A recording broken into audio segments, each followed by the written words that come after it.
কবুতর পালি, সুন্দর সমাজ গড়ি। আজকে প্রচণ্ড গরম, সেই কারণে কবুতরের জন্য নিয়ে আসলাম ভিটামিন সি। মানে আমি যাই করি না কেন সবই কিন্তু আপনাদের মাঝে শেয়ার করি। তাই আমার এই শেয়ার করি আর আপনাদের দেখার জন্য আপনাদের। তাই আপনারা বেশি বেশি আমার পেজটা ফলো দিয়ে রাখবেন ইনশাল্লাহ। আর কী নিয়ে আসছি এই দেখেন, ভিটামিন সি, সিবিএসসি।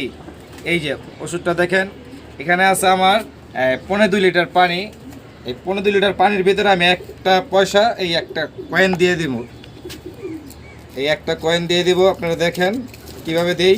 এই যে দেখেন, এই যে দিয়ে দিলাম, দেখেন পানিটা কীভাবে বলকাইতেছে। এটা দেওয়ার উদ্দেশ্য হলো আজকে প্রচণ্ড গরম। হ্যাঁ, প্রচণ্ড গরম। এই গরমের ভিতরে কবুতরগুলো ভিটামিন সি দরকার, শুধু কবুতরের জন্য মানুষেরও দরকার। হ্যাঁ, শরীরটা ঠান্ডা থাকবে। আর এই প্রচণ্ড গরমে যদি কবুতরের শরীর যদি আমি ঠান্ডা না রাখি, আমার কবুতরগুলো হিট স্ট্রোকের সম্ভাবনা থাকে। তাই সবাই ভালো থাকবেন, সুস্থ থাকবেন। আল্লাহ হাফেজ।